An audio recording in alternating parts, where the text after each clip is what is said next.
महोदय ये कोई मजाक नहीं कह रहे। 12 बजे रात को आते हैं शून्य निकाल डालने के लिए और अफसर ने मजाक बना के रख दिया है, जवाब नहीं देंगे।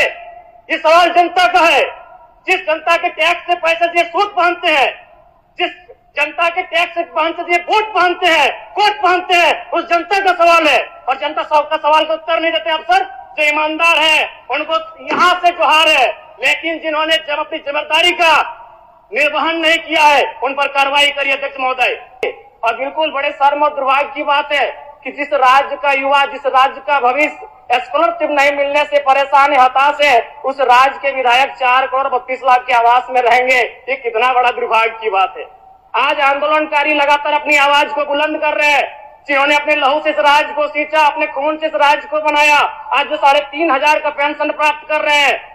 और जिस राज्य के मंत्री 6 करोड़ के आवास में रहेंगे और उस राज्य के आंदोलनकारी सम्मान नहीं पाएंगे जिन्होंने लहू से राज्य बनाया है, यह अभी दुर्भाग्य का विषय। अध्यक्ष महोदय, अगर बालू की बात करें तो वो तो सरेआम है, सब अपनी आंखों से देखते हैं। 1-2 अधिकारी ईमानदार होंगे तो भाई उनको जोहार होगा। बाकी अगर कोई भी बालू ट्रैक्टर, विशेषकर ट्रैक्टर से बालू की ढुलाई होती है तो हमें लगता है एक बालू गाड़ी 3-4 थाना क्षेत्रों से पार होता है और कोई थाना प्रभारी ऐसा नहीं है जिसका मंथली पर महीने का इनकम 3 लाख से 5 लाख रुपए केवल अवैध बालू से हो रहा है। अतः सरकार को मैं मानता हूं कि सरकार का खजाना खाली है, तो खाली है तो इस प्रकार अगर लूट की छूट होगी, जो सरकार के खजाना में आना चाहिए था वो थाना प्रभारी के जेब में जाएगा, वो पदाधिकारियों की जेब में जाएगा। तो इसी प्रकार हम लोग छात्रों से कलेक्शन करेंगे। अध्यक्ष महोदय, प्रत्येक दिन झारखंड राज्य में 1000 अवैध गाड़ियों का निकासी होता है। यदि एक कोयले की गाड़ी में 50 टन कोयला मान ले और 1 टन का मूल्य अगर 5,000 रुपए मान ले तो 25 करोड़ रुपए एक दिन का होता है। अगर 365 से गुना करते हैं तो 9,125 करोड़ रुपए होता है अध्यक्ष महोदय, यानी लगभग 9,000 करोड़ रुपए, जो कि आपके अनुपूरक बजट से ज्यादा होता है।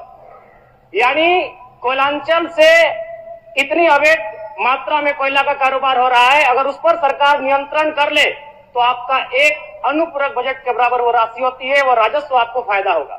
के पक्ष में मेरा सवाल बजट बनाने की प्रक्रिया पर है। जब विभागों ने 13,400 करोड़ रुपए का मांग किया है तो फिर मात्र 7,721 करोड़ का बजट क्यों लाया गया? सबसे बड़ी बात, 8 महीना बीत जाने के बाद भी मात्र 42% राशि खर्च हो पाया है, तो फिर अनुपूरक बजट की आवश्यकता है क्यों? और कहीं ऐसा सच तो नहीं कि सरकार का खजाना खाली है? और यदि सरकार का खजाना खाली है तो सरकार राजस्व प्राप्त करने के लिए क्या कर रही है? अध्यक्ष महोदय, जमीन की रजिस्ट्री में करोड़ों अरबों का राजस्व हानि हो रहा है। किसी जमीन की कीमत यदि 1 करोड़ होता है तो कागज में दिखाया जाता है 25 लाख। सरकार को राजस्व मिलता है 25 लाख पर और काला धन का इस्तेमाल होता है 75 लाख पर। महोदय, अगर मेरी बात पर आपको संदेह है तो किसी भी इस राज्य में अगर किसी भी बड़ा भूखंड, एकड़ों का भूखंड अगर उसका खरीद बिक्री हुआ है तो आप उसकी एसीबी के माध्यम से जांच करवा ले, दूध का दूध और पानी का पानी हो जाएगा। और चोरी साफ नजर आया है अध्यक्ष महोदय, कई आईएएस अधिकारी जेल की यात्रा कर चुके हैं। अध्यक्ष महोदय, मैं कोयलांचल से आता हूं और ईडी, जांच एजेंसी और तमाम न्यूज चैनल्स रिपोर्ट की मानी तो प्रत्येक दिन झारखंड राज्य में 1000 अवैध गाड़ियों का निकासी होता है। यदि एक कोयले की गाड़ी में 50 टन कोयला मान ले और 1 टन का मूल्य अगर 5,000 रुपए मान ले तो 25 करोड़ रुपए एक दिन का होता है। अगर 365 से गुना करते हैं तो 9,125 करोड़ रुपए होता है अध्यक्ष महोदय, यानी लगभग 9,000 करोड़ रुपए, जो कि आपके अनुपूरक बजट से ज्यादा होता है। यानी कोयलांचल से इतनी अवैध मात्रा में कोयला का कारोबार हो रहा है, अगर उस पर सरकार नियंत्रण कर ले तो आपका एक अनुपूरक बजट के बराबर वो राशि होती है, वो राजस्व आपको फायदा होगा। अध्यक्ष महोदय, अगर बालू की बात करें तो वो तो सरेआम है, सब अपनी आंखों से देखते हैं। 1-2 अधिकारी ईमानदार होंगे तो भाई उनको जोहार होगा। बाकी अगर कोई भी बालू ट्रैक्टर, विशेषकर ट्रैक्टर से बालू की ढुलाई होती है तो हमें लगता है एक बालू गाड़ी 3-4 थाना क्षेत्रों से पार होता है और कोई थाना प्रभारी ऐसा नहीं है जिसका मंथली पर महीने का इनकम 3 लाख से 5 लाख रुपए केवल अवैध बालू से हो रहा है।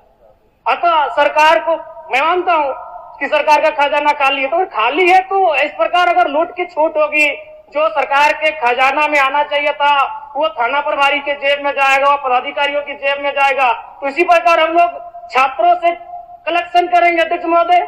अब इसको भी झूठ मत कहिएगा, अखबार में दिया था कि जैक ने 35% 10th और इंटर का शुल्क बढ़ाया। मैट्रिक का शुल्क था 980, शुल्क कर दिया गया 1180। इंटर का शुल्क था 1100, शुल्क कर दिया गया 1400। मैं तो सबसे पहले कहूंगा कि जो शुल्क पुराना था अविलंब शुल्क बढ़ोतरी पर रोक लगाया जाए। अध्यक्ष महोदय, आज छात्रवृत्ति नहीं मिला है छात्रों को। आज राज्य सरकार और केंद्र पक्ष वाले यानी विपक्ष वाले एक दूसरे पे दोषारोपण कर रहे हैं। इस दोषारोपण के बीच इस राज्य का भविष्य क्यों उलझेगा अध्यक्ष महोदय? आज 2 वर्षों से छात्रवृत्ति नहीं मिल पाई है, इसका निराकरण होना चाहिए। और बिल्कुल बड़े शर्म और दुर्भाग्य की बात है कि जिस राज्य का युवा, जिस राज्य का भविष्य स्कॉलरशिप नहीं मिलने से परेशान है, हताश है, उस राज्य के विधायक 4 करोड़ 32 लाख के आवास में रहेंगे। ये कितना बड़ा दुर्भाग्य की बात है। आज आंदोलनकारी लगातार अपनी आवाज को बुलंद कर रहे हैं, जिन्होंने अपने लहू से इस राज्य को सींचा, अपने खून से इस राज्य को बनाया। आज जो 3,500 का पेंशन प्राप्त कर रहे हैं, और जिस राज्य के मंत्री 6 करोड़ के आवास में रहेंगे और उस राज्य के आंदोलनकारी सम्मान नहीं पाएंगे जिन्होंने लहू से राज्य बनाया है, यह अभी दुर्भाग्य का विषय।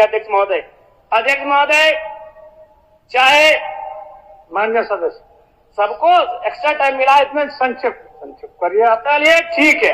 अध्यक्ष महोदय, बड़े सौभाग्य से हम 2 मंत्रियों के बीच में आते हैं। 32 और 34 दोनों साथ बैठे हैं, हमेशा यही साथ बैठे, हमारी शुभकामनाएं। एक ही कुर्सी में बैठे हैं और दोनों के बीच हम आते हैं 33।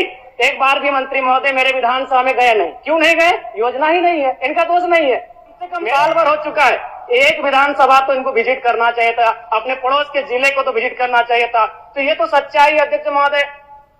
दूसरी बात, आलिम फाजिल की परीक्षा जैक द्वारा संचालित होती है, किंतु वर्तमान में सहायक आचार्य की नियुक्ति में प्रमाण पत्र की वैधता को खत्म कर दिया गया है। और सबसे महत्वपूर्ण बात अध्यक्ष महोदय, जैसा कि अखबार के माध्यम से हम सभी ने पढ़ा कि विभाग सवालों का उत्तर नहीं दे रहा है।